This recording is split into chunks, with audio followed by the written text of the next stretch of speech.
Hello bachcho, let's read the question. The question says that let z1 equals to 2 minus I, z2 equals to minus 2 plus I, then find imaginary of 1 upon z1 into z1 conjugate. So हमें इस question में एक expression है complex number का 1 upon z1 into z1 conjugate, उसके imaginary part की value बतानी है. Okay, so before solving this question, let's understand the key concept which is used here. तो यहाँ पे वेरी सिंपल की कॉन्सेप्ट यूज हो रहा है क्या कि आइडेंटिफिकेशन ऑफ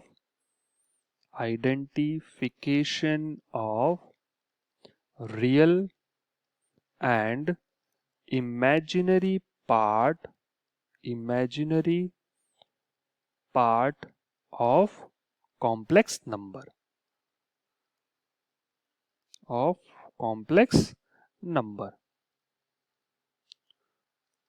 तो अगर हम आइडेंटिफाई कर सकें किसी कॉम्प्लेक्स नंबर में कि उसका रियल पार्ट क्या है, इमेजिनरी पार्ट क्या है, तो ये क्वेश्चन इजीली सॉल्व हो जाएगा.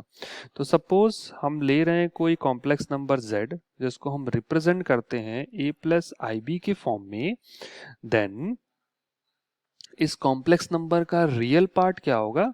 Real part of this complex number is a and imaginary part of this complex number is b. Means कि कोई भी कॉम्प्लेक्स नंबर अगर स्टैंडर्ड फॉर्म में लिखा है, means a plus i b के फॉर्म में लिखा है, तो जिस टर्म में i प्रेजेंट होगा वो इमेजिनरी पार्ट होगा और जिस टर्म में i प्रेजेंट नहीं होगा वो रियल पार्ट होगा. और सेकंड कॉन्सेप्ट यहाँ पे यूज हम क्या कर रहे हैं? We are using conjugate of complex number. Conjugate of complex number. तो हमने एक कॉम्प्लेक्स नंबर लिया है z which is given by a plus i b. तो कॉन्जुगेट ऑफ कॉम्प्लेक्स नंबर को हम रिप्रेजेंट करते हैं z बार से, जिसकी वैल्यू क्या हो जाती है? a minus i b. Means कि किसी भी कॉम्प्लेक्स नंबर का अगर कॉन्जुगेट लिखना हो तो उसके इमेजिनरी पार्ट का साइन रिवर्स कर देते हैं. अगर वो प्लस है तो माइनस, माइनस है तो plus. So using these concepts we will solve our question.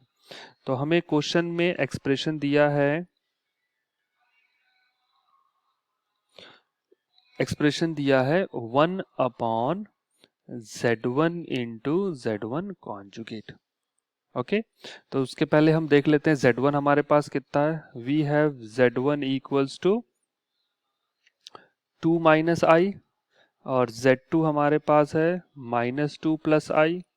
तो अगर हम z1 का कॉन्जुगेट लिखें तो z1 का कॉन्जुगेट कितना हो जाएगा? 2 प्लस आई. तो हम इन वैल्यूज को यहाँ सब्स्टिट्यूट करके इसको स्टैंडर्ड फॉर्म में कन्वर्ट करते हैं.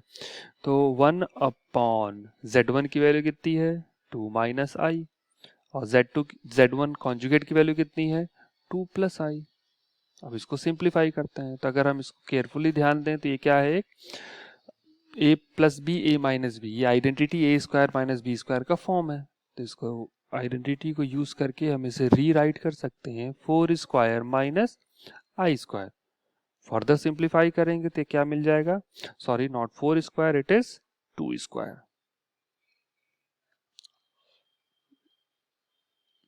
2 स्क्वायर माइनस आई स्क्वायर.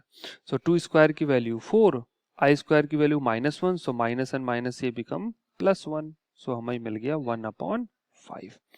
तो हमने जब अपने एक्सप्रेशन को सिंप्लीफाई किया z1 इंटू z1 कॉन्जुगेट, एक तो हमें क्या मिला? हमें मिला 1 अपॉन 5. यहाँ पे रियल पार्ट तो है लेकिन इमेजिनरी पार्ट प्रेजेंट नहीं है. That's why we can write it as 0i, which represents that imaginary part of this expression is 0. Hence, the solution for our question, imaginary part of z1 into z1 conjugate is equal to what? It is equal to 0. So, I hope everybody must have understood it well. Thank you. Best of luck.